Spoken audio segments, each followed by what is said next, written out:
ॐ सर्ववेदान्तसिद्धान्त गोचरं तमगोचरं गोविन्दं परमानन्दं सद्गुरुं प्रणतोऽस्म्यहम्। ॐ शान्ति शान्ति शान्तिः। మనం వివేక చూడమని విచారణ చేస్తుంటుంది. ఇందులో తత్పదార్థ శోధనము తర్వాత త్వం పదార్థ శోధనం చేస్తున్నాము.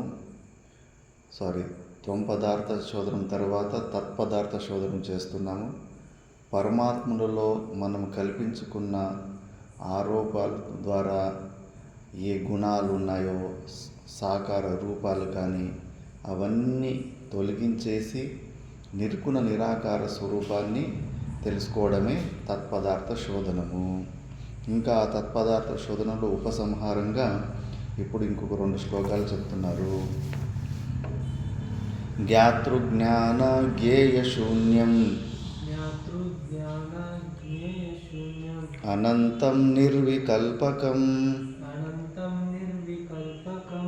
కేవలాఖండ చిన్మాత్రం పరం తత్వం విదుర్బుధాః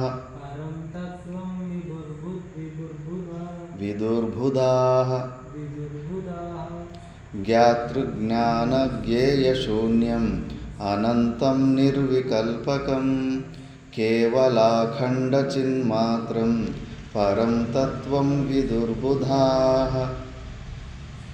జ్ఞాతృజ్ఞానం జ్ఞేయ శూన్యం అనంతం నిర్వికల్పకం కేవలాఖండ చిన్మాత్రం పరం తత్వ విదుర్బుధా. మన స్వరూపము, పరమాత్మని స్వరూపము జ్ఞాతృ జ్ఞాన జ్ఞేయ శూన్యం. దీన్ని త్రిపుటి అంటారు. ఇప్పుడు నేను మైకును చూశాను.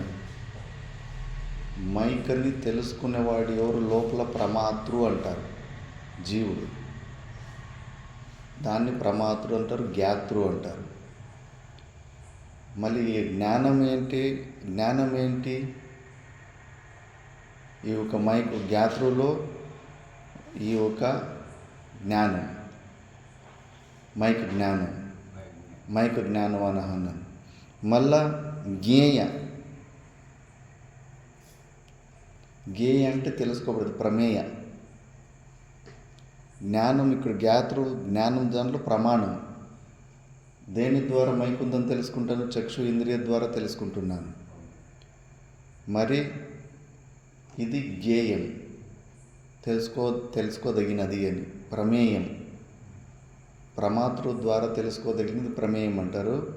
జ్ఞాతృ ద్వారా తెలుసుకోదగిన యోగ్యమైనందుకు ఇది జ్ఞేయం అంటారు. దీన్ని త్రిపుటి అంటారు. ఇలాంటి జ్ఞాతృ జ్ఞాన జ్ఞేయ శూన్యం మనం ఏం చేస్తున్నాం? మనం బుద్ధి ద్వారానే పరమాత్మని పొందాలని చూస్తున్నాం, మైకను చూసినట్టు. మరి అది త్రిపుటు జ్ఞానం అయిపోతుంది. బుద్ధిలో నువ్వు ఏదన్నా అనుభవిస్తే గన ఆ బుద్ధిలో అనుభవిస్తున్న నువ్వు జ్ఞాతృ ఉన్నావు. బుద్ధి ద్వారా బుద్ధి ప్రమాణం ద్వారా నువ్వు ఏ వస్తువుని చూస్తున్నావో ఆ ప్రమేయాన్ని చూస్తున్నావు. ప్రమాతృ ప్రమాణము ద్వారా ప్రమేయం చేస్తున్నాడు. మరి త్రిపుటి అయిపోతుంది. ఆ త్రిపుటి జ్ఞానం అందుకే శుద్ధ జ్ఞానం కాదు, అది ఇంకా పరిచిన్న జ్ఞానమే. పరమాత్మని ఇంకా సరిగ్గా తెలుసుకోలేదు. బుద్ధిలో మైకుని గ్రహించినట్లు గ్రహించాలనుకోవద్దు పరమాత్మని. ఆ బుద్ధి వృత్తులు కూడా ఏ చైతన్యము ద్వారా పనిచేస్తున్నాయో ఆ చైతన్యాన్ని నేనని కేవల సాక్షిలో మనం లక్షితం చేసి అందులో నిలబడాలి. బుద్ధిని వదిలిపెట్టాలి. బుద్ధిని పట్టుకొని బుద్ధి ద్వారా దాన్ని పట్టుకునే ప్రయత్నాలు చేయకూడదు. పరమాత్మని ఓంకారమే సన్యాసులకైతే లాస్ట్లో సన్యాసం తీసుకున్న తర్వాత ఓంకారమే ఉపదేశం ఉంటుంది. ఓంకారంలోనే ఉపాసన కూడా అహంగ్రి ఉపాసన, ఓంకార ఉపాసనే చేయమంటారు. ఎప్పటికీ అంతే. ఒక ఓంకారంలో 3 మాత్రాలు ఉంటాయి.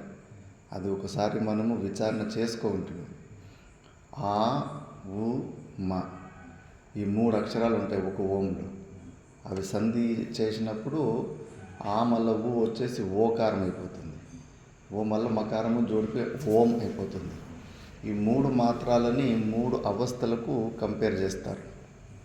జాగ్రత్త అవస్థ, సుషుప్తి అవస్థ, స్వప్నావస్థ, సుషుప్తి అవస్థ, 3 అవస్థలు. ఈ 3 అవస్థలు 3 మాత్రాలు ఓంకారం. మరి అమాత్ర అంటారు, అర్ధమాత్ర అంటారు. ఏంటంటే ఒక ఓంకారంకి ఇంకో ఓంకారానికి ఉచ్చారణము చేయడానికి మధ్యలో ఉన్నది అమాత్ర అంటారు. ఆ అమాత్రని తుర్య అంటారు, తుర్య అవస్థ అంటారు. తుర్య అన్న పదం కూడా సంస్కృతంలో 4ని చతుర్ అంటారు. చతుర్లో కొన్ని వ్యాకరణ సూత్రాలు వచ్చేసి చు అనేది డిలీట్ అయిపోయి తుర్ అని మిగులుతుంది. తుర్కి మళ్ళీ ఈఎస్ ఉన్నని ఒక ప్రత్యయము ఇదే యాడ్ అయిపోయి తురీయహ అని ఇదవుతుంది. అంటే 4th అని. అంటే 1, 2, 3 తర్వాత వచ్చే 4 కాదు ఈ తురియ. మాయా సంఖ్య తురియం. ఈ 3లో కూడా అనుగతంగా ఉంటుంది. మనం ఓంకారం ధ్యానం చేస్తూ మన స్వరూపాన్ని తెలుసుకుంటూ 3 అవస్థలలో కూడా సాక్షి రూపంలో నేను తుర్య స్వరూపంలో ఏదో నేను సాక్షి చైతన్యం ఉన్నానో అదే నేను అని ప్రాణాయామం చేసుకుంటూ ఓంకారాన్ని జపం చేసుకుంటారు. మెల్లగా ఒక ఓంకారం ఉచ్చారణ మెల్లగా చేయాలి. దీర్ఘోచ్చారణం ఓంకారం అంటారు. ఇట్లా ఒక ముక్కు మూసుకొని మెల్లగా ఒక ఓంకారం చెప్పేంత సమయం మెల్లగా గాలిని తీసుకోవాలి. మళ్ళీ పొట్టలో 2 ఓంకారాలు చెప్పుకునేంత సమయం వరకు పొట్టలో గాలిని ఆపాలి. మళ్ళీ బయటకు వదిలేటప్పుడు ఎంత సాధ్యమైతే అంత 2 ఓంకారాల కన్నా ఎక్కువ సమయం అయ్యే వరకు మెల్లగా వదిలిపెట్టాలి. మళ్ళీ వదిలిన ముక్కులోనే రంధ్రంలోనే మళ్ళీ గాలి మెల్లగా తీసుకోవాలి. ఆ గ్యాప్ ఉంటుంది కదా, ఓంకారానికి మధ్యలో ఉన్న గ్యాప్, ఆ గ్యాప్లో కుంభక రేచకాలు చేస్తూ ఉండాలి. ఆ గ్యాప్ని పెంచుకుంటూ పోతూ ఉండాలి. నువ్వు ఎప్పుడు ఇంకా ప్రాణము ఎక్కువ బయటికి లోపలికి ఆడకుండా బంధిస్తావో మనసు వృత్తులు కూడా ఆగిపోతాయి. నువ్వు కావాల్సింటే ముక్కు బిగిపెట్టుకొని చూడు, మళ్ళీ ప్రపంచం గురించి ఎక్కువ ఆలోచించలేవు. ఇక్కడ శ్వాస మీద నీ గమనం వచ్చేస్తుంది, ఈ ఇబ్బంది మీద నీ గమనం వచ్చేస్తుంది. నువ్వు ప్రాణాన్ని ఎంత స్లోగా మెల్లగా ఆడుకుంటావో అంత నీ వృత్తులు కూడా మెల్లగా స్లో అయిపోతాయి. ఎంతన్నా చేసుకోవచ్చు. అనులోమ విలోమ ప్రాణాయామంలో ఏ దోషాలు లేవు. మిగతా బసరిక ఇవన్నీ కొన్ని ముద్రలు ఉంటాయి, అందులోనే సైడ్ ఎఫెక్ట్స్ ఉంటాయి. ఇందులోనే మళ్ళీ ఓంకారంకి ఇంకో ఓంకారంకి మధ్యలో ఉన్న గ్యాప్ ఉంటుంది కదా, ఆ గ్యాప్లు ఊపిరి ఆడకూడదు. లేదా గాలి పీల్చుకొని లోపలన్నా పెట్టుకోండాలి, లేదా మొత్తం గాలి వదిలిపెట్టేసి ఖాళీ పొట్టలోనే ఉండాలి. అట్లా మనము సాధన చేసుకుంటూ విచారణ కూడా ఉండాలి. మనసును ఊరికే బలవంతంగా దాన్ని అనగదొక్కలేము. విచారంతో పాటు అది కొంచెం అభ్యాసం చేసుకుంటా ఉంటే అప్పుడు కొద్దిగా కంట్రోల్లోకి వస్తుంది. అలా ఓంకారమే చాలా ఉత్తమమైన సాధన అని చెప్పేసి సన్యాసులు కూడా అది ఉపదేశం ఇస్తారు. అది అలాగే అందుకే మన పరమాత్మ స్వరూపము జ్ఞాతృ జ్ఞాన జ్ఞేయ శూన్యం. ఇవి 3 ఉండవు. మనమేమో ఇంకా బుద్ధిలోనే అన్నీ అనుభవించాలని చూస్తూ ఉంటాం. బుద్ధిని లేకుండా చేసుకోవాలంతే. బుద్ధికి మనం ఈ జగత్ సత్యత్వ బుద్ధి అవి ఇవి ఇస్తున్నాం కాబట్టి అది బాగా ఫుల్ పనిచేస్తూ ఉంది. ఒకవేళ ఈ సత్యత్వ బుద్ధి జగత్తుని ప్రతీతిని చూస్తున్నప్పటికీ కూడా నీ జ్ఞాననిష్టక స్ట్రాంగ్గా ఉంటే కనుక నీకు అది సహజ సమాధి అయిపోతుంది. సహజ సమాధిలో ఉన్న వ్యక్తిలాగా ఈ కనిపించే ప్రపంచాన్ని చూసి కూడా నువ్వు బెదిరిపోవు. అలా కొన్ని రోజులు అభ్యాసం చేసుకుంటుంటే ఒక రోజు తానంతకు తాను మొత్తం అన్ని వృత్తులు నిలిచిపోతాయి. ఆ బుద్ధి వృత్తులు కూడా నీ స్వరూపంలో లయమైపోతుంది. మళ్ళీ మన స్వరూపము అనంతం, నిర్వికల్పకం. వికల్పాలు ఉండవు. ఇటా అటా ఒకేలాగానే ఒకే స్వరూపంలాగానే ఉంటుంది. ఇప్పుడు సగుణ సాకార రూపాలు వికల్పాలు ఉంటాయి. నీకు ఎన్టీ రామారావులో కనిపిస్తాడు, నాకు హిందీ సీరియల్లో యాక్ట్ చేసిన యాక్టర్లా కనిపిస్తాడు కృష్ణుడు.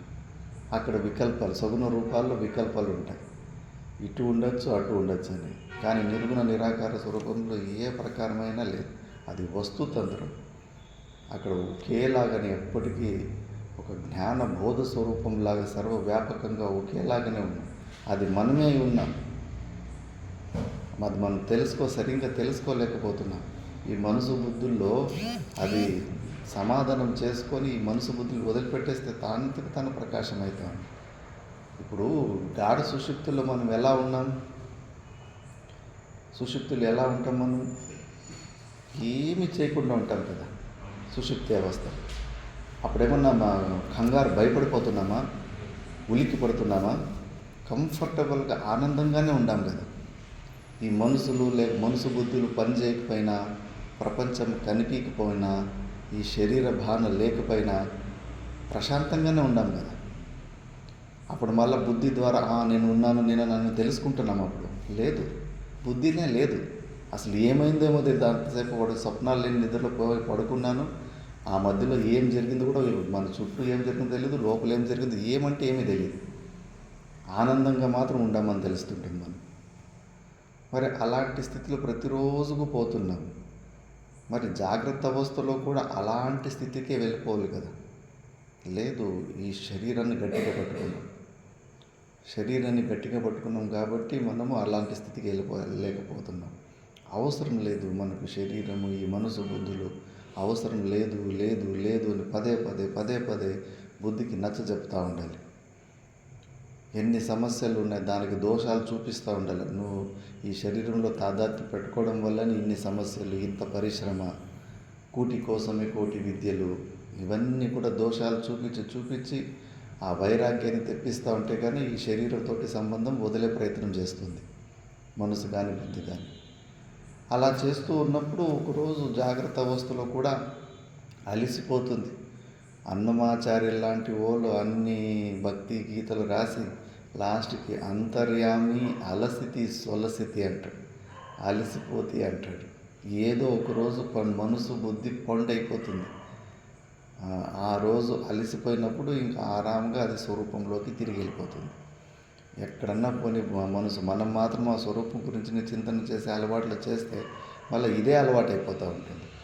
అలాంటి నిర్వికల్పక స్వరూపం అది. కేవల అఖండ చిన్మాత్రం. కేవల అంటే సాక్షిలో కూడా జీవ సాక్షి ఒకటి ఉంటుంది, కేవల సాక్షి ఉంటుంది.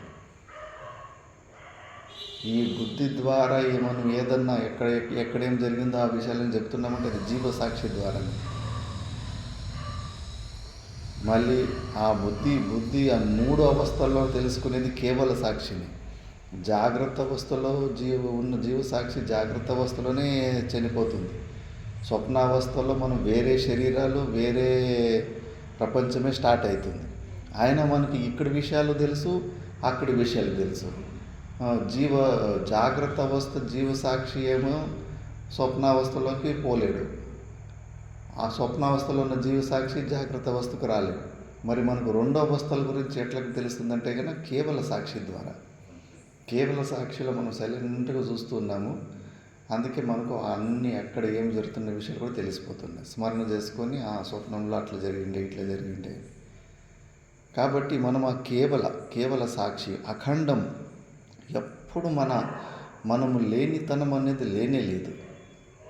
ఎంత విచిత్రం అంటే మృత్యుకి ఎంత భయపడతాం మనం, లేకుండా అయిపోతాను అని చెప్పేసి. చాలా చాలా విచిత్రమైన భ్రాంతి అంటే భ్రాంతి. ఆ భ్రాంతి కూడా ఎంతసేపు, కాసేపు ప్రాణం పోయిన తర్వాతనే మళ్ళీ ఇమీడియట్గా మళ్ళీ ఇంకో సూక్ష్మ శరీరం చూసుకొని చుట్టూ చూస్తూ ఉంటాం. మన శవాన్ని ఎవరు మోసుకుపోతారు, ఎవరు పూడ్చిపెడతారు, ఎవరు కాలుస్తారని ఇమీడియట్గా చూస్తూ ఉంటాం. ఇది అనాది కాలం నుంచి ఇదే అనుభవం అయిపోతూ ఉంటుంది. అయినా మృత్యు అంటే అందరికీ ట్రెమర్స్, వణుకు పుడుతుంది, మర్మస్థానాలు కదిలిపోతాయి. విచారం చేయక అజ్ఞానంలో ఉన్నప్పుడు దానికే అనవసరంగా ఈ శరీరమే నేను అనుకొని శరీరము నశించిపోతూ ఉంటే నేను నశించిపోతున్నానని భ్రాంతిలో అనవసరంగా బాధపడుతూ ఉంటాం. ఈ శరీరం మనం కానే కాదు, ఇంకా ఇది పోతే కానీ ఇంకా మంచిది. ఇది ఎక్స్ట్రా లగేజ్ లాగా బరువు. ఇది మనకు ఈ బరువుని ఎంత అని మోసుకొని పోవాలి. కాబట్టి మనం అఖండం ఎప్పుడు ఉన్నాం. ఎప్పుడు మనం లేనితనం లేనే లేదు. బ్రహ్మానుభూతి నుంచి మనం ఒక్క సెకండ్ కూడా బయటికి రానే లేదు. మనం లేము అన్నట్టుగా ఈ మనసు బుద్ధులు మనకు మోసం చేస్తున్నాయి. మనం ఎప్పుడూ ఆనందంగానే ఉన్నాం. ఆ గాడిదలు గుర్రాల దృష్టాంతాన్ని మాత్రం మర్చిపోకండి. ఎట్లా వాడు సుఫీ సంత దగ్గరికి ముందు కూడా ఆ గాడిద గుర్రాలన్నీ బయటనే ఉంటాయి, మళ్ళీ లోపల కట్టేసుకున్న తర్వాత మళ్ళీ బయటనే కట్టేస్తాడు. వాడికి మళ్ళీ సమస్య లేకుండా పోయింది. ముందు అక్కడే ఉండే కదా, ఇప్పుడు ఎందుకు సమస్య లేకుండా పోయిందంటే మనసు ఒక ట్రిక్, ఆటలు దానికి విచిత్రమైన ఆటలు. మనం ఆ మనసు చెప్పిందంతా చేసుకొని మనకి ఈ పరిశ్రమ ఎక్కువైపోయింది. లేకపోతే అస్సలు కంటి రెప్ప ఆడించాల్సిన అవసరం లేదు. మనసు బుద్ధుల ద్వారా యోచన మానసిక క్రియలు కూడా చేయాల్సిన అవసరం లేదు. మనది సహజానందం. నువ్వు ఒప్పుకోకుండా పో, నువ్వు మాత్రం సచ్చిదానంద స్వరూపుడివే. ఆ విషయాన్ని తెలుసుకున్నావా, నువ్వు ఈ జీవభావంలో ఉన్నప్పుడు కూడా ముక్తి ఆనందాన్ని పొందగలుగుతావు. అదే ఫెసిలిటీ, అంతే. నువ్వు తెలుసుకోకపోయినా నువ్వు సచ్చిదానంద స్వరూపుడివి, నువ్వు తెలుసుకున్నా కూడా సచ్చిదానంద స్వరూపుడివి. ఏంటి తెలుసుకుంటే లాభం ఏంటంటే కన్నా ఈ శరీరంలో అవిద్య లేశం ఉన్నంత వరకు జీవభావం ఉంటుంది. జీవభావంలో కొద్దిగా ఉన్నప్పటికీ కూడా నువ్వు జీవన్ముక్త పురుషుడిలాగా అంటకుండా ఆ ఆనందాన్ని పొందుతూ ఉంటావు. జ్ఞానం ఒక ఫలం, ఇంతే ఫలం. లేకపోతే ప్రతి ఒక్కరూ స్వరూపంలోనే ఉంటారు. మన స్వరూపం నుంచి బయటకు రాలేం మనం. మళ్ళీ అఖండ చిన్మాత్రం జ్ఞానస్వరూపం. చిన్మాత్రం, మాత్ర శబ్దం అంటే కన్నా ఇంకా కేవల శుద్ధ జ్ఞానం. ఎప్పుడు నేనున్నాను అనే మన ఫీలింగ్, నేను లేను అనే అనుభవం లేనే లేదు. నేనున్నానన్న విషయం కూడా మనకు తెలుస్తూ ఉంటుంది. చిత్ స్వరూపం మనం. పరం తత్వం విదుర్బుధాహ. ఇది బుద్ధివంతులైన వాళ్ళు, జీవన్ముక్త పురుషులు ఈ పరం తత్వాన్ని ఇలా గ్రహిస్తారు. మరి ఎక్కడ నువ్వు చేతులు కాళ్ళతోటి ఊహించుకున్న సగుణ సాకారాలు ఎక్కడున్నాయి? ఈ సృష్టిలో నువ్వు ఊహించుకున్న కర్తృత్వ భోక్తృత్వాల అన్ని ఆరోపాలు అవన్నీ అబద్ధమే. అవన్నీ తొలగించేయాలి. వివేకానంద కూడా అంటాడు, ఫస్ట్ నీ సృష్టి ఉందని నిరూపించు. ఏ యుక్తుల ద్వారా నువ్వు నిరూపిస్తావు? ఫస్ట్ ఇది సత్యము, ఇది సత్యమైన జగత్తు నిరూపించి తర్వాత మాట్లాడదాం. అసలు లేనే లేదు ఈ సృష్టి. లేని సృష్టిని ఉన్నట్టుగా ఊరుగా దండోరాలు వేసుకుంటా ఉంటే 1,000,000 మంది గుడ్డోళ్ళు సూర్యుడు లేడంటే కానీ ఒప్పుకోనికి అవుతుందా? అలా ఎక్కువ మంది అంతా ఈ ప్రపంచాన్ని సత్యంగా ఉందని నమ్ముతున్నారు. మనము నమ్మాలి. ఏం యుక్తులు ఉన్నాయి? స్వప్నానికి దీనికి తేడా ఏమి? రెండు ఒకేలాగానే ఉన్నాయి. ఊరికే లేని సృష్టిని ఉన్నట్టుగా భావించుకొని లేని సమస్యల్ని ఉన్న సమస్యలాగా భావించుకుంటే అది మన తప్పే. అందుకే ఫస్ట్ దీన్ని నిరూపించండి అంటాడు వివేకానందుడు. అలాగే ఇప్పుడు నెక్స్ట్ శ్లోకంలో దీని గురించి చెప్తా ఉన్నారు. అహేయమనుపాదేయం మనోవాచామగోచరం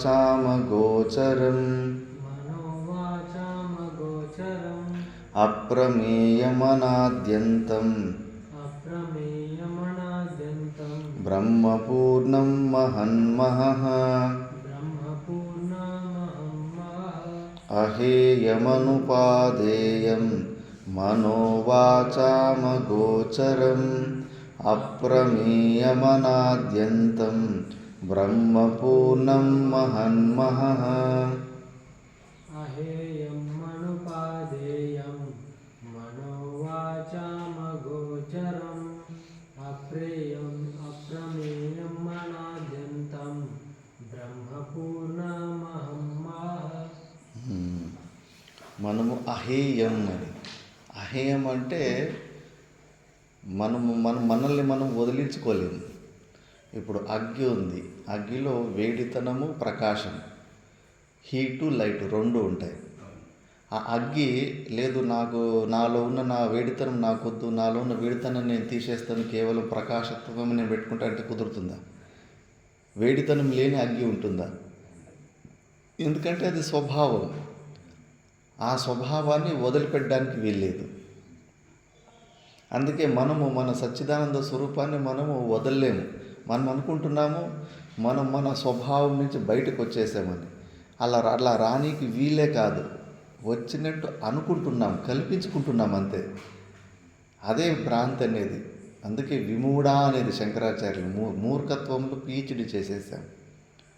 ఇప్పుడు అగ్గి ఆ వేడితనాన్ని ప్రకాశతనాన్ని ఎట్లా వదిలిపెట్టలేదో మనము మన స్వభావమైన సత్తు చిత్తు ఆనందాన్ని మనం వదిలిపెట్టలేము.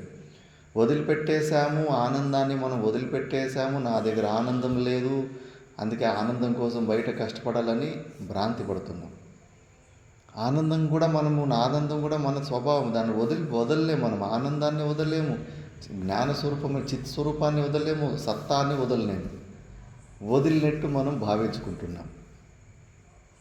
భ్రాంతి మనసుకు, ఈ మాయాశక్తికి అంత శక్తి ఉంటుంది, అంత మబ్బుల్లో పెట్టేసింది మనల్ని. మళ్ళీ అనుపాదేయం, ఈ మనసు బుద్ధుల ద్వారా మళ్ళీ పట్టుకోవాలని చూస్తున్నాం. ఎవరు పట్టుకోలేరు. పాంచభౌతికమైన వస్తువులు అసలు మన ఆత్మస్వరూపాన్ని టచ్ కూడా చేయలేము. మనమేమో బుద్ధి ద్వారా మైకుని తెలుసుకున్నట్టుగా పరమాత్మని, మైకుని, మొబైల్ని, పుస్తకాలు తెలుసుకుంటే పరమాత్మను తెలుసుకోవాలని ప్రయత్నిస్తున్నాం. ఎప్పటికీ జరగని పని. అందుకే వాచ్ అంటే వాక్ అగోచరం. మనసు వాక్ అంటే ఇంకా అన్ని ఇంద్రియాలకి కూడా అగోచరము, గోచరుడు కాదు, దొరకడు. మనసు బుద్ధులకి దొరకడు, కేవలం లక్షితుడవుతాడు. అది శృతి ఆచార్యుల ద్వారా సంస్కృతమైన మనసు ద్వారా లక్షితుడవుతాడంతే.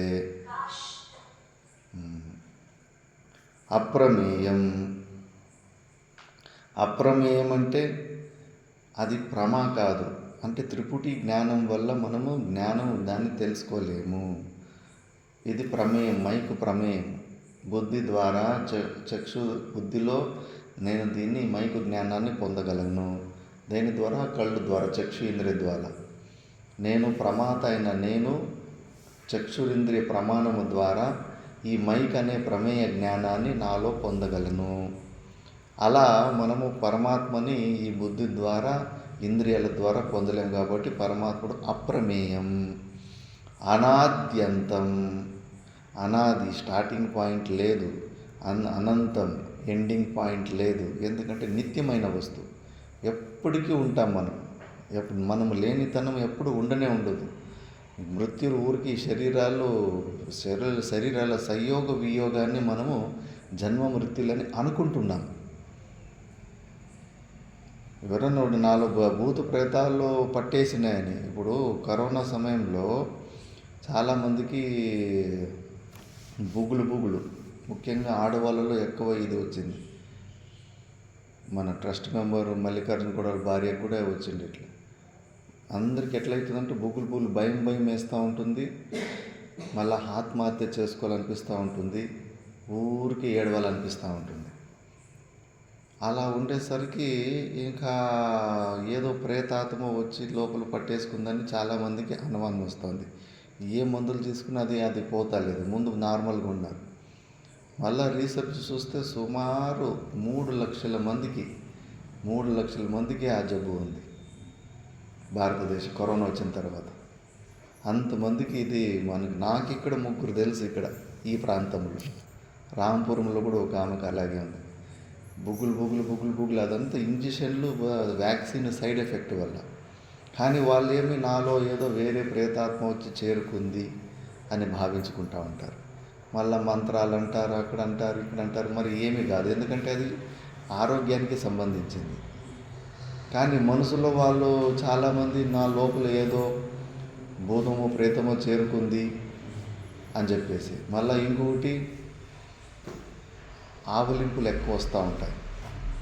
అది కూడా ఒక నాడి ఒక వీక్ అయిపోతే కన్నా ఆ నాడి వీక్ అయిపోయిన తర్వాత ఆవలింపులు విపరీతంగా వస్తూ ఉంటాయి.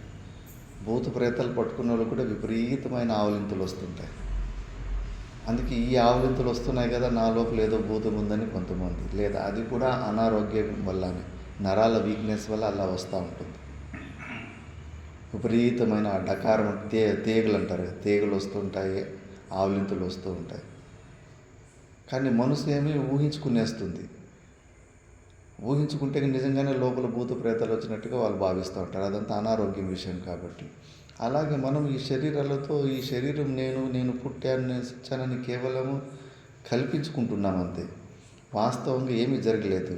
మనం అనాది అనంతం, ఎప్పుడు నిత్యమైన స్వరూపం, పూర్ణం బ్రహ్మ. పూర్ణంగా ఉన్నాము, మనలో ఏమీ తక్కువ లేదు. ఈ విషయాన్ని మళ్ళీ మళ్ళీ రిపీట్ చేస్తూ ఉన్నారు. రిపీట్ చేయడం వల్ల అభ్యాసం అంటారు.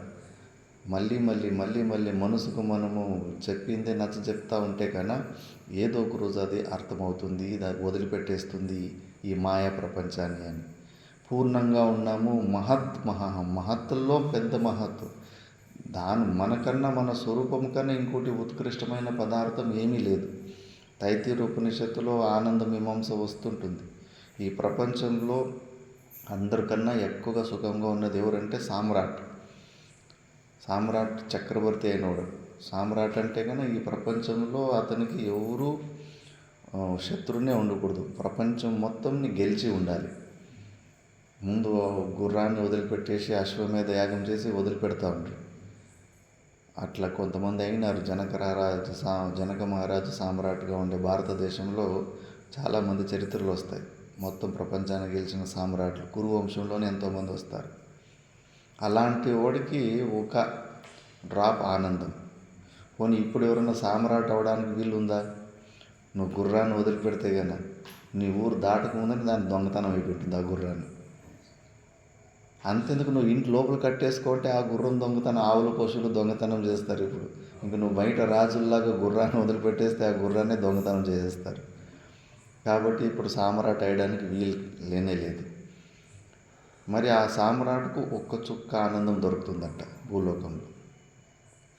ఆ సామ్రాట్ పదవి కన్నా ఆ సామ్రాట్ పదవి కూడా ఎంతోమంది యోగులకు వీళ్ళకు వాళ్ళ కాళ్ళ దగ్గర పెట్టేస్తారు. జనక మహారాజు మొత్తం వాళ్ళ గురువు యాజ్ఞవల్కు కాళ్ళ దగ్గర పెట్టేస్తాడు. తనను కూడా సమర్పించుకుంటాడు. కానీ తీసుకోరు గురువు.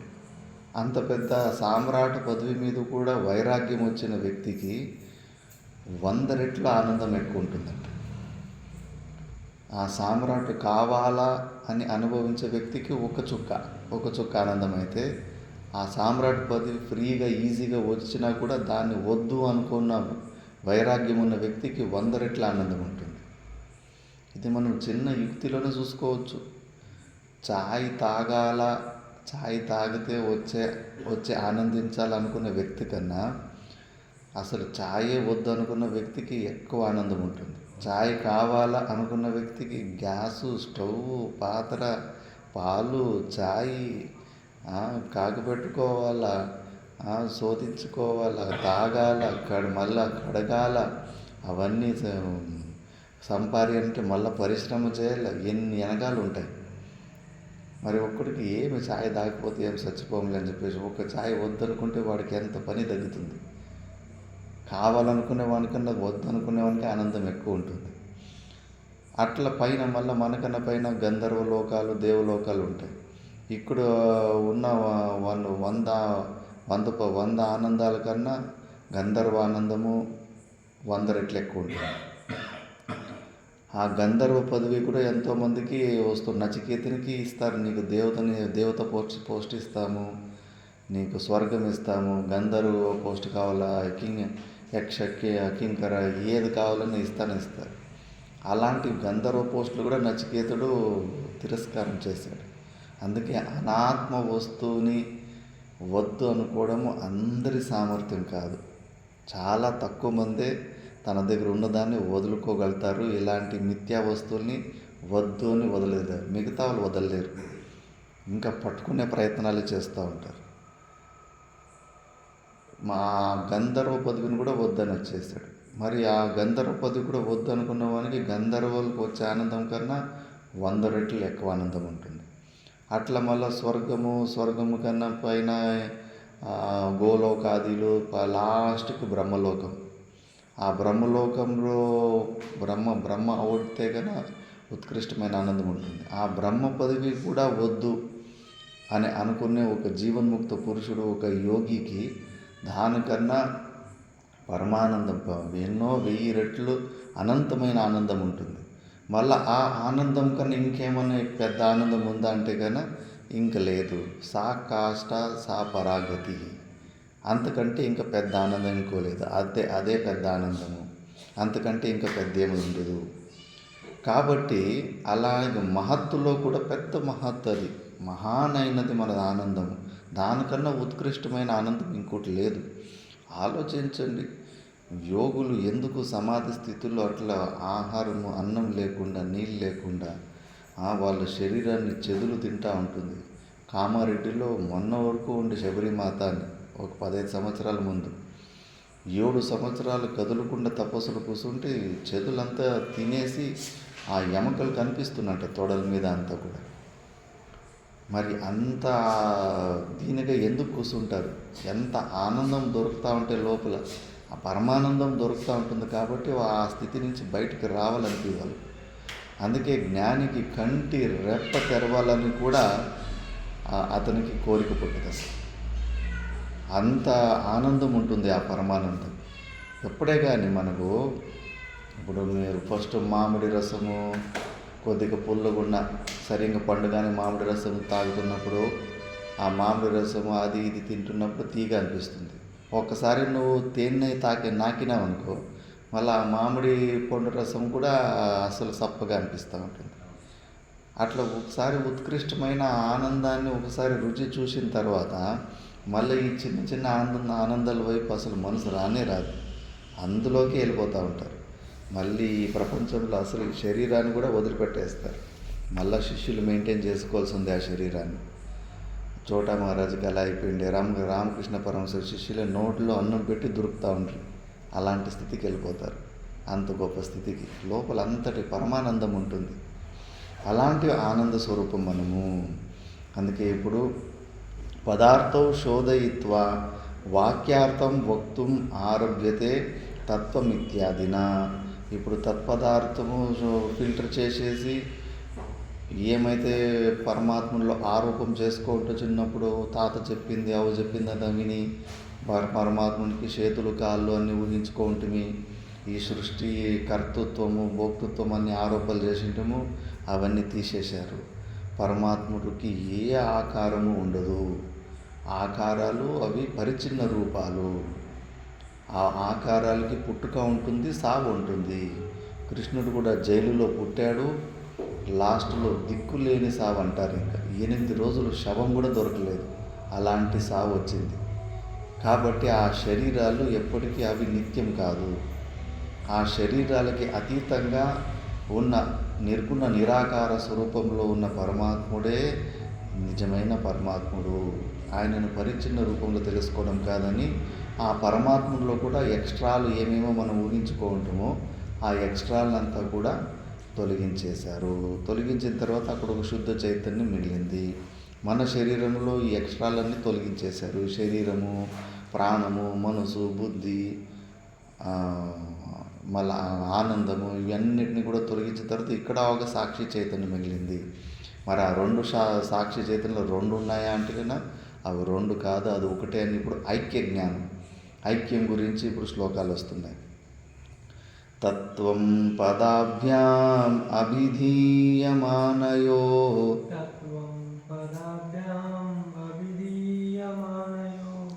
బ్రహ్మాత్మనోషోదితయోర్యదిత్తం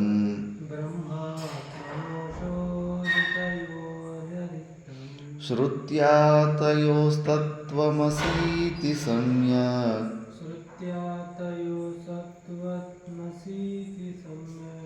ఏకత్వమేవా ప్రతిపాద్యతే ముహు.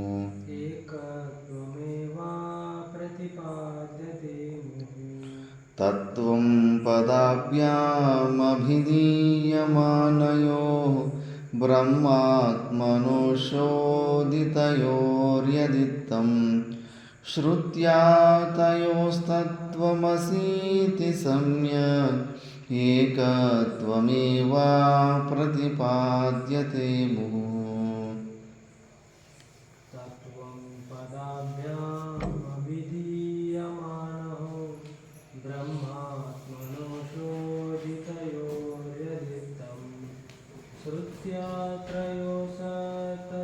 తత్వమసీతి సమ్యక్ ఏకత్వమేవా ప్రతిపాద్యతే.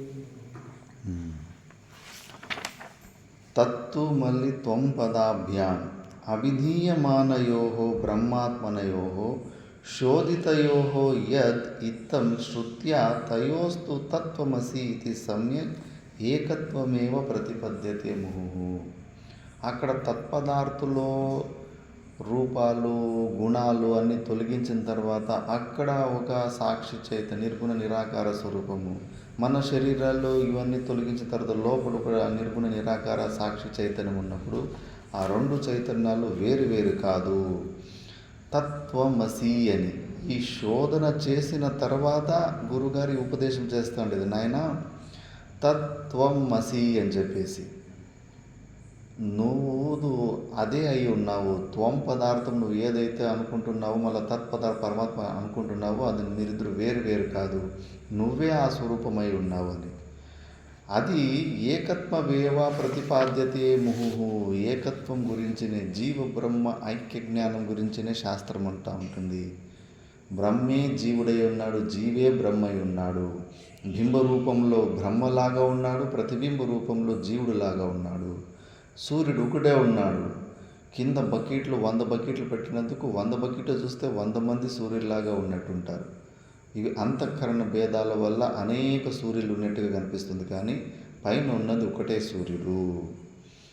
అందుకే జీవులు అందుకే ఒకటే బింబరూప చైతన్యం ఉంది. ఆ బకెట్లో 100 సూర్యులు కనిపించినట్లు అనేక జీవులు కనిపిస్తున్నారు.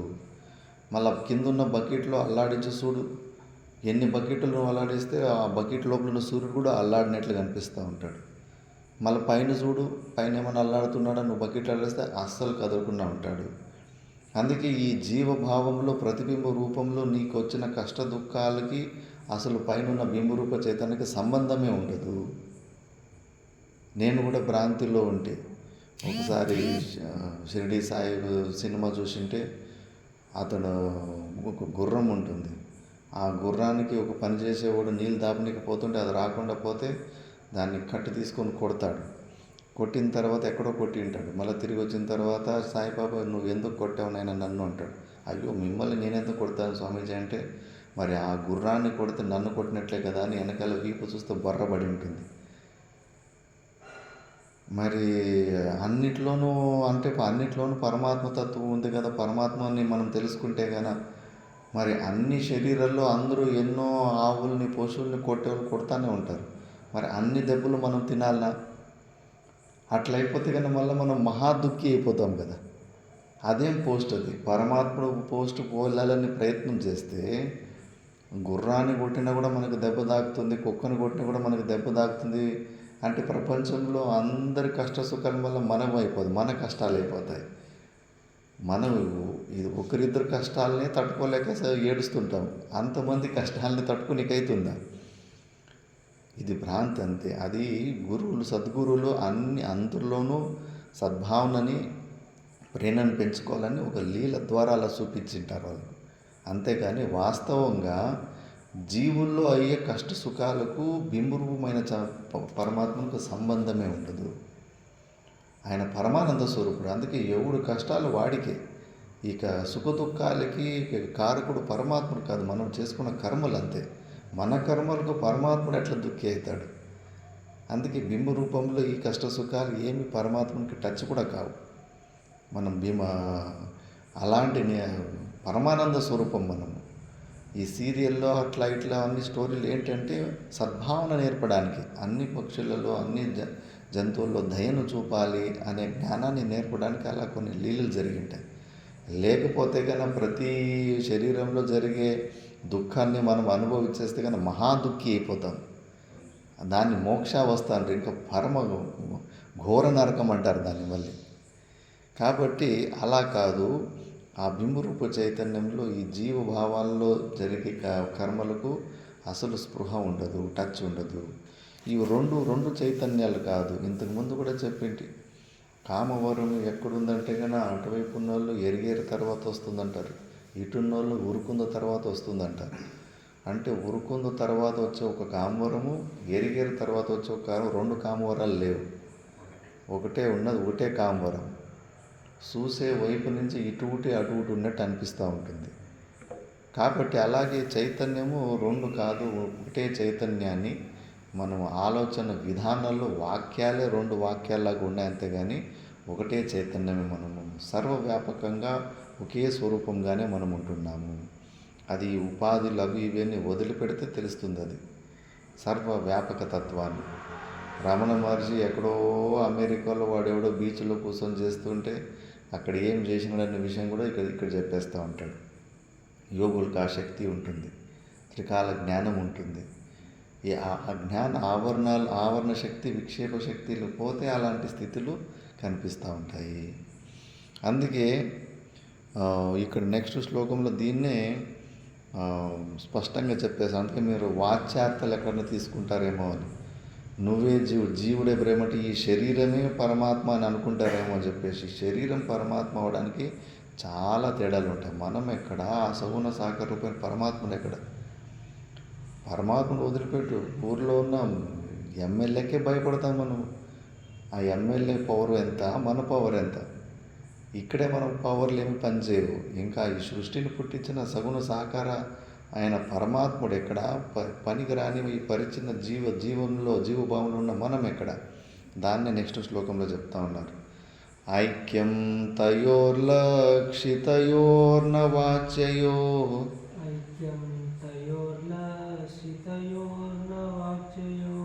నిగత్యతేన్యోన్య విరుద్ధ ధర్మినో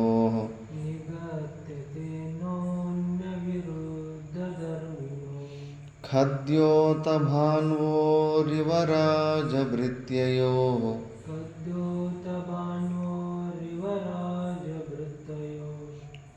కూపాంబురాశ్యో పరమాణుమేర్వో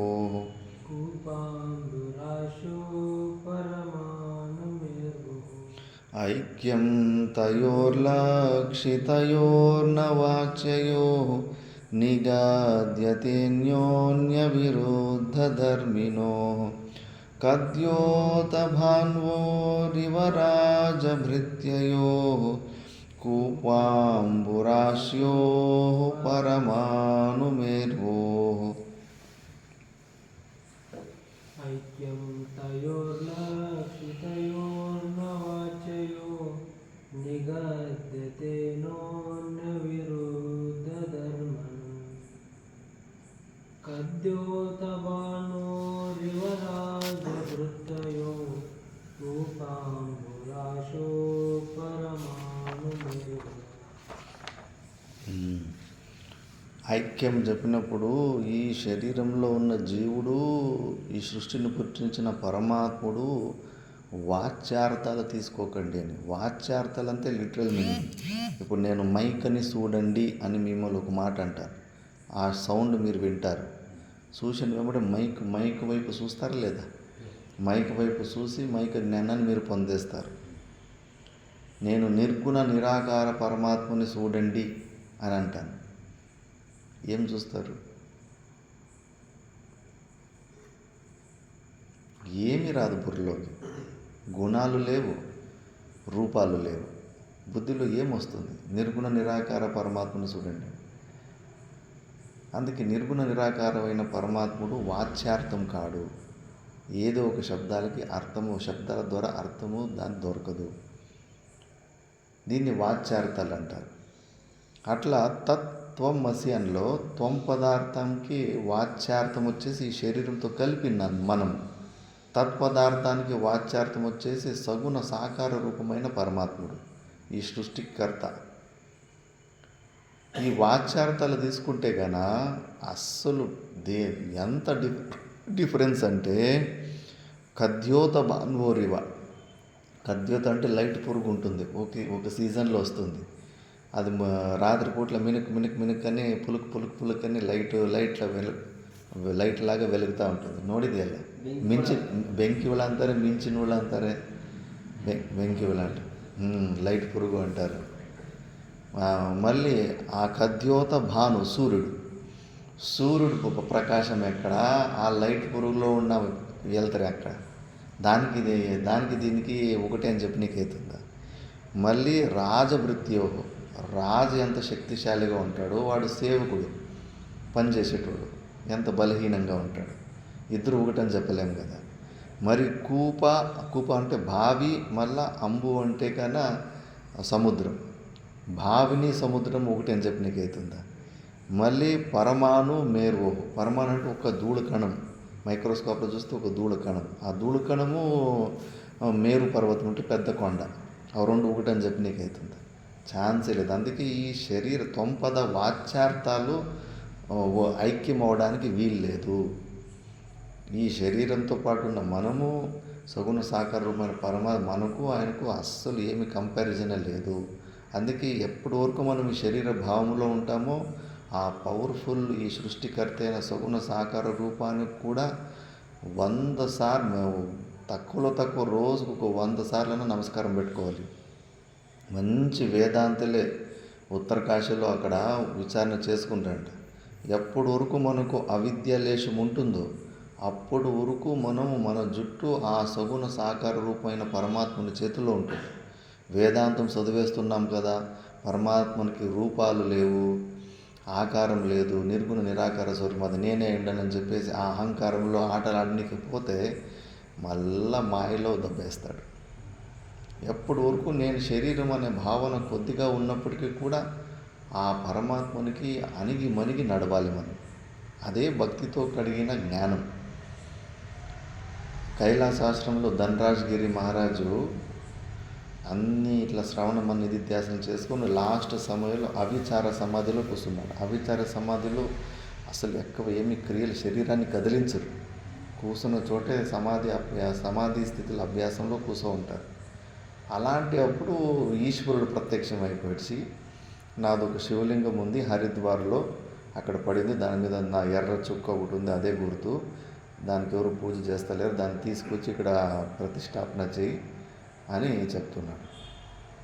కానీ ఆ సమాధి స్థితి వెళ్ళేటప్పుడు తన స్వరూపం కన్నా భిన్నంగా దేన్ని అసలు ఒప్పుకోరు. బయట కనిపించిందంటే అది మిథ్యా వస్తుంది. బయట ఏదన్నా ఒక వస్తువు కనిపించి దాని జ్ఞానం మనకి అయిపోయిందంటే కానీ దాన్ని మిథ్యానే. దృశ్యత్వాత్ మిథ్య, జ్ఞానవత్వం మిథ్యాత్వం. ఇప్పుడు మైక్ గురించి మనకు జ్ఞానం అయిపోయింది కాబట్టి అది మనకన్నా భిన్నంగా ఉంది, అది మిథ్యా వస్తువు అనిత్యమైంది అని శాస్త్రం చెబుతుంది. అందుకే ఎక్కువ దాని గురించి అసలు గమనం పట్టించుకోరు. మళ్ళీ రెండోసారి కూడా అదే మాటే అన్నాడు. అప్పుడు పట్టించుకోలేదు. మళ్ళీ మూడోసారి వచ్చేసరికి తనకు చదివిన శాస్త్రం గుర్తుకొచ్చింది, గురువులు చెప్పిందంత. ఎప్పటి వరకు లేశ మాత్రం మనలో నేను ఈ శరీరం అనే భావన ఉంది అనుకో, అప్పుడు మనము రియాక్ట్ కావాలి. ఆ సగుణ సాకార రూపాన్ని కూడా మనము అణిగి మణిగి ఆయన ఆర్డర్ని స్వీకరించాల్సి ఉంటుంది. అప్పుడు మాట్లాడాడు, మేము సన్యాసులము కదా, మా దగ్గర రాసుకోవడానికి బూడిద తప్పితే ఇంకేమీ లేదు, మరి గుడి కడితే కన్నా దానికి పూజలు అవి ఇవి పురోహితుని పెట్టాలా, డబ్బులు అవన్నీ ఎక్కడి నుంచి తీసుకురాలా మేమంటే, నువ్వు దాని గురించి చింత చేయకు, నువ్వు తీసుకొచ్చి ప్రతిష్టాపన చేయి, నా గుడిని నేను మెయింటైన్ చేసుకుంటా, అట్లా కాకుండా మళ్ళీ మిమ్మల్ని కూడా నేను చూసుకుంటా. కాకపోతే ఒక షరతు, రోజు నాకు వేదాంతం వినిపించాలి, నాకు వేదాంతం పాఠాలు చెప్పాలి మీరు. అందుకే రిషికేశ్ కైలాసాశ్రమంలో వేదాంత పాఠాలు విద్యార్థులు కాదు, రోజు శివునికి చెప్తారు. శివునికి మాట ఇచ్చారు కాబట్టి ఎవరు ఒక్కరు కూడా లేకపోయినా కూడా అక్కడ శివుని వైపు తిరిగి అక్కడ శివునికి పాఠం చెప్పాలి. కరోనా సమయంలో అన్నీ బ్యాన్ అయిపోయినాయి, అయినప్పటికి కూడా ఒక్కరు రోజు పారాయణం చేసి శివునికి వినిపించాల్సింది. ఎందుకంటే మాట అంటే మాట. మరి మెయింటెనెన్స్ కూడా ఆయనే చేస్తున్నాడు. వాళ్ళు ₹1 ఫండ్స్ కోసం బయటకు ఏం అసలు ₹1 ఎవరిని అడగరు. ఇప్పుడు 40 కోట్లు ఫిక్స్డ్ డిపాజిట్ అయ్యింది. ఎవరిని ₹1 అడగకుండా ఏ లోటు లేకుండా మంచిగా ఫుల్ విఐపి లాగా చూసుకుంటారు అక్కడ. మరి మాట అంటే మాట. మరి ఎందుకు ధనరాజగిరి మహారాజు ఎందుకు ఆ సగుణ సాకార రూపాన్ని మాట్లాడాడంటే కన్నా, అవిద్య లేశమున్నంత వరకు ఆ పవర్ఫుల్ ఆ సృష్టికర్తకు మనము అణిగి మణిగి ఉండాలి. వేదాంతం కొద్దిగా నేర్చుకున్నాం కదా అని చెప్పేసి దురహంకారంతో సగుణ సాకార రూపాలని తీసి తిప్పలో పడేసినట్టు మాట్లాడకూడదు. ఫస్ట్ మన యోగ్యత, మనం ఏ స్థితిలో ఉన్నామో చూడాలి. మనలో జీవభావం ఉన్నప్పుడు ఇవన్నీ కూడా ఉంటాయి. ఇది బ్యాలెన్స్ చేసుకుంటూ ఉండాలి. అందుకే మేము ఇక్కడ వాచ్యార్థాలు తీసుకుంటే గాన పనికి నువ్వు ఇంత చీమలాగా ఆయన పెద్ద సృష్టికర్త, నీకు ఆయనకు ఒకటి అవ్వడం కుదరదు, నువ్వు లక్ష్యార్థాలు తీసుకోవాలి అని శాస్త్రం చెప్తుంది. అందుకే నెక్స్ట్ శ్లోకంలో అన్యోన్య విరోధే కారణమహ తయోహో ఇది అని, ఎందుకు ఇట్లా విరోధం వచ్చేసింది అంటే కన్నా అక్కడ కారణాలు చూపిస్తున్నారు. తయోర్విరోధోయముపాధి కల్పిత తయోర్విరోధో యమోపాధికల్పితః నవాస్తవః కశ్చిదుపాధిరేషః నవాస్తవ కశ్చిదుపాధిరేషః ఈశస్య మాయా మహదాదికారణం ఈశస్య మాయా మహదాదికారణం జీవస్య కార్యం శృణు పంచకోశాః జీవస్య కార్యం శృణు పంచకోశం తయోర్విరోధోయముపాధికల్పితో నవాస్తవః కశ్చిదుపాధిరేషః ఈశస్య మాయా మహదాదికారణం జీవస్య కార్యం శృణు పంచకోశాః. తయోర్విరోధో యముపాధికల్పితః నవాస్తవ కచ్చిరుపాధిరేషః ఈశస్య మాయా మహదాదికారణం జీవస్య కార్యం శృణు పంచకోశః. జీవుడికి ఆ పరమాత్మునికి ఎందుకు అంత భేదం వచ్చేసింది? కంపేర్ చేసుకోలేనంత భేదము అసలు రెండు ఎవరు అది ఇది అని చెప్పడానికి వీలు కదా, అంత డిఫరెన్స్ ఉంది. ఎందుకంటే ఉపాధి కల్పిత, ఉపాధుల వల్ల ఈ వేరు వచ్చేసింది, ఈ భేదం వచ్చేసింది.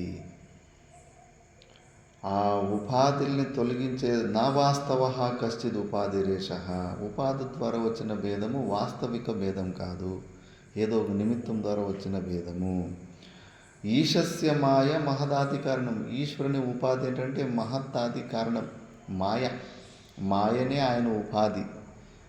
జీవస్య కార్యం శృణు పంచకోశ, మనకి ఈ అవిద్య, ఈ పంచకోశాలు నేను అనుకోవడం, పంచకోశాలైన శరీరం నేను అనుకోవడము, మనకు కారణము అవిద్య, ఉపాధి.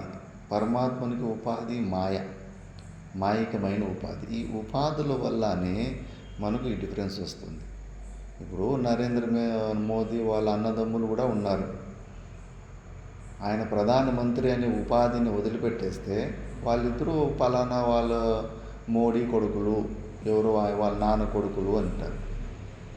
కానీ పదవి వస్తే కానీ ప్రధానమంత్రి ఎక్కడ, ఏదో చిన్న జాబ్ చేసుకునే ఇంకో వాళ్ళ అన్న ఎక్కడ, ఎంత తేడా వచ్చేస్తుంది. ఆయనకు ఈయనకు అసలు కంపేర్ చేయనీకే రాదు. కానీ ఆ ఉపాధులను వదిలిపెట్టేస్తే కానీ ఇద్దరు ఒకే తండ్రి కొడుకులు అన్న దాంట్లో మళ్ళీ సమమవుతారు. అందుకే ఆ ఉపాధుల వల్ల వచ్చిన భేదము వాస్తవికమైన కాదు, దాన్నే నెక్స్ట్ శ్లోకంలో తీసేస్తున్నారు. ఏతా ఉపాధి పరజీవయోస్తయోః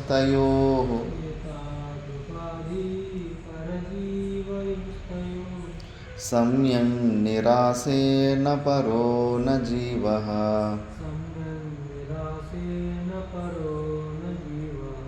రాజ్యం నరేంద్రస్య భటస్య కేటకః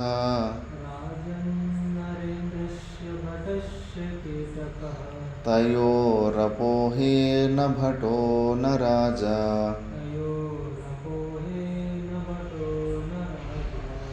ఏతా ఉపాధి పరజీవయోస్తయోః సంయం నిరాసేన పరో న జీవః రాజ్యం నరేంద్రస్య భటస్య కేటకః తయోరపోహేన భటో న రాజా.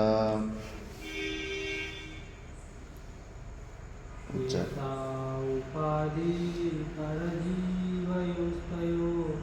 సమ్యక్ నిరాసేన పరో న జీవః రాజ్యం నరేంద్రస్య భటస్య కేటకః తయోరపోహేన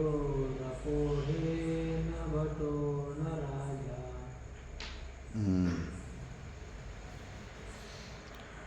ఏతౌ ఉపాధి పరజీవయోహో తయోహో, ఈ ఉపాధి ఏదైతే ఉండే మనకు అవిద్య అజ్ఞానమే మనకు ఉపాధి నిమిత్తం.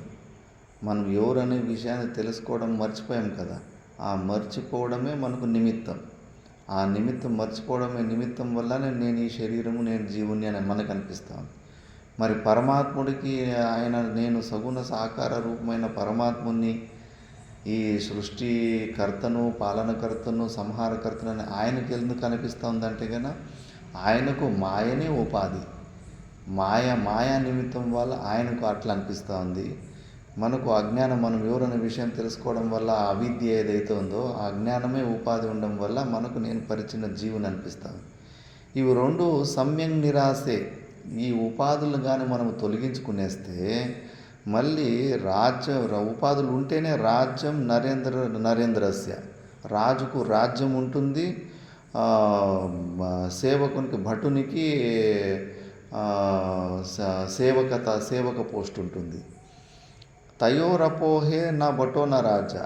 ఆ పోస్టు ఆ రాజ్యాన్ని తీసేస్తే మళ్ళీ వాడిని ఎవడన్నా రాజు అంటారా? వాడికున్న ఆ పోస్టు, సేవకుని పోస్టు తీసేస్తే మళ్ళీ వాడు ఒక సామాన్య మనిషి. అట్లా ఎంతోమందికి అవుతుంది. ఫస్ట్ ఏదో పదవిలో ఉన్నప్పుడు వాడికి అందరూ భయపడుతుంటారు. అట్లా ఉంటారు. పదవి ఏదో తప్పు పనిచేసి పదవి పోయిందంటే మళ్ళీ ఎవరు క్యారీ అంటారు. కాబట్టి ఆ ఉపాధులు తీసేస్తే కన్నా వాళ్ళు నార్మల్గా ఎట్లా మనుషులు అయిపోతారో, రాజు భటుడు అనే భేదాలు కూడా వెళ్ళిపోతాయో, అలాగే మనలో ఉన్న ఉపాధులు మనం తొలగించుకునేస్తే మళ్ళా జీవ బ్రహ్మంలో కూడా ఏమీ భేదాలు ఉండవు. ఆ ఉపాధుల్ని మనం తొలగించుకోవాలి. ముఖ్యంగా మనసు బుద్ధులే ఉపాధి రూపంలో. మరుభూమిలో సూర్యకిరణాలు ఉపాధి. అవి ఉంటేనే ఆ ఇసుక ఉన్న నీళ్ళగా కనిపిస్తూ ఉంటుంది. మనకి ఈ ప్రపంచం, ఈ సమస్యలన్నీ మనసు బుద్ధులు ఉంటేనే కనిపిస్తున్నాయి. ఈ మనసు బుద్ధుల్ని తొలగించుకుంటే కేల్కతం దుకాన్ బంద్. దాన్ని ఎట్లా తొలగించుకోవాలి అని చూపిస్తున్నారు. ఉపాధి నిరాశ కథం కరణీయ ఇది చేదాహ అథాత ఆదేశ ఇతి శృతి స్వయం.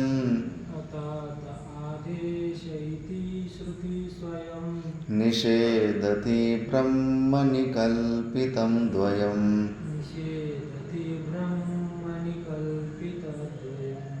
శృతి ప్రమాణానుగృహీత యుక్త్యా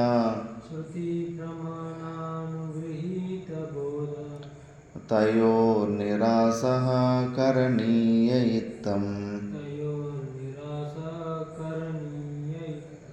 అథాత ఆదేశ ఇతి శృతి స్వయం. నిషేధతి బ్రహ్మని కల్పితం ద్వయం. శృతి ప్రమాణానుగృహీత యుక్త్యా తయోర్నిరాసః కరణీయ ఇత్థం.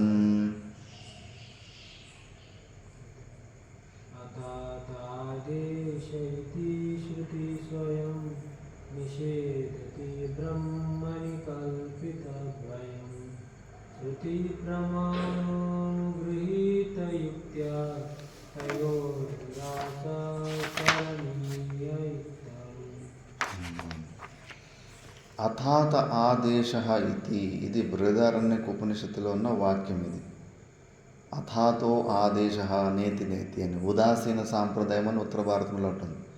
ఆదేశ్ మహారాజ్ అంటారు. మనం భిక్షకు పోతే కన్నా నారాయణ హరి అంటాం. దశనామ సంప్రదాయం వాళ్ళు ఆదేశ్ మహారాజ్ అంటారు. ఆదేశాన్ని ఈ బ్రహ్మసూత్రంలో ఉండేది. అంటే శృతి యొక్క ఆదేశం ఏంటంటే శృతి స్వయం చెబుతుంది బ్రహ్మని కల్పితం ద్వయం నిషేధతి.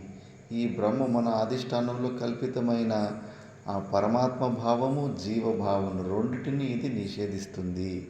శృతి వాక్యం విని మనము దాన్ని వదులుకోవాలి.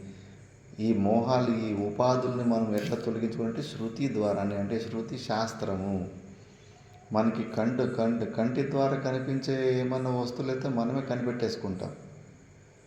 అగ్గి వేడిగా ఉంటుంది అని చెప్పడానికి మనకి వేదం అవసరం లేదు. ఇప్పుడు వీళ్ళంతా వేదాలు చదివినారా? నాగప్ప వీళ్ళంతా అయినా అగ్గి ముట్టుకుంటే కాలుతుందన్న విషయం తెలుసుకున్నారా లేదా? మన ద్వారా, మన కళ్ళు ద్వారా, మన మనసు బుద్ధి ద్వారా ఏదైనా విషయాలు తెలుసుకున్నట్టు ఉంటే కానీ మనం దీని ద్వారానే తెలుసుకునేస్తాం. కానీ పరమాత్ముడు మనం మనసు బుద్ధి కళ్ళు ద్వారా తెలుసుకునే పదార్థం కాదు. అందుకే అజ్ఞాత జ్ఞాపకత్వం శాస్త్రత్వం. మనకు తెలుసుకోవడానికి యోగ్యం కాని విషయాల గురించి ఏదైనా చెబుతుందంటే దాని శాస్త్రం. స్వర్గం గురించి వాళ్ళు చెప్తే వీళ్ళు చెప్తే విన్నాం, కానీ మనం బుద్ధి ద్వారా పోయి చూసి వచ్చామా? అందుకే స్వర్గం గురించి చెప్పాలంటే కూడా శాస్త్రమే చెప్పాలి. పరమాత్ముడు కూడా కంటికి బుద్ధికి మనసుకు కనిపిడు కాబట్టి చెప్తే కనుక శాస్త్రమే చెప్పాలి. మనకు తెలియని విషయాల్ని తెలిపేది ఏదైతే ఉంటుందో దాన్ని శాస్త్రం అంటారు. అలాంటి శృతి ద్వారా శృతి ప్రమాణ అనుగృహీత యుక్త్య, వాళ్ళ యుక్తులు కూడా మన బుద్ధిని కూడా వాడాలి. శృతి యుక్త్యా. శంకరాచార్యుల భాష్యము ప్రపంచంలో అందరూ ఎందుకు మెచ్చుకుంటారంటే కేవలం విశ్వాసం అనే మాట మీదనే ముందుకెళ్ళు అని చెప్పరు. శాస్త్రాన్ని యుక్తి ద్వారా నిరూపిస్తారు. యుక్తి ద్వారా కూడా చూడు ఇదే కరెక్ట్ అని చెప్పేసి. అందుకే ఆయన భాష్యము హైలైట్గా నిలిచింది ఇప్పటి వరకు. అందుకే శృతి ప్రమాణ అనుగృహీత యుక్త్యా తయోర్నిరాస కరణీయ ఇత్తం. ఎట్లా నువ్వు ఉపాధిని తొలగించుకుంటావంటే శాస్త్రాన్ని పట్టుకుంటే. రితే జ్ఞానం నా మోక్ష. శ్రవణ మనన నిధిధ్యాసనాలు చేస్తేనే నీకు ఈ ఉపకల్పితమైన ఈ ఉపాధుల్ని తొలగించుకోగలుగుతావు. వాటిని తొలగించుకుంటేనే జీవ బ్రహ్మలో భేదాలు పోయిడ్చి అభేద జ్ఞానం వస్తుంది. జీవో బ్రహ్మైవ నా పరహ. జీవుడే బ్రహ్మై ఉన్నాడు, అది నా స్వరూపమే అయింది. అహం బ్రహ్మాస్మి అని గురువులు తత్వమసి అని ఉపదేశం చేసిన తర్వాత శిష్యుడు ఆ జ్ఞానాన్ని పొందిన తర్వాత నేనే ఆ బ్రహ్మని, అహం బ్రహ్మాస్మి అని వాడికి ఆ జ్ఞానం అనుభూతిలో పొందాలి. ఇది అనుభవపూర్వకమైన మహావాక్యం. తత్వమసి అనేది ఉపదేశక రూపమైన మహావాక్యము. అహం బ్రహ్మాస్మి అనేది అనుభవపరకమైన మహావాక్యము. ఇప్పుడు ఎట్లా శృతి ద్వారా ఎట్లా ఆ ఉపాధులను తొలగించుకోవాలని రేపు నెక్స్ట్ క్లాస్లో శ్లోకంలో వస్తుంది. మంచి మంచి విచారణ ఉంది ఇందులో. దీన్ని రేపు ఉదయం క్లాస్లో చూద్దాం. ఓం పూర్ణమదః పూర్ణమిదం పూర్ణాత్ పూర్ణముదచ్యతే పూర్ణస్య పూర్ణమాదాయ పూర్ణమేవావశిష్యతే. ఓం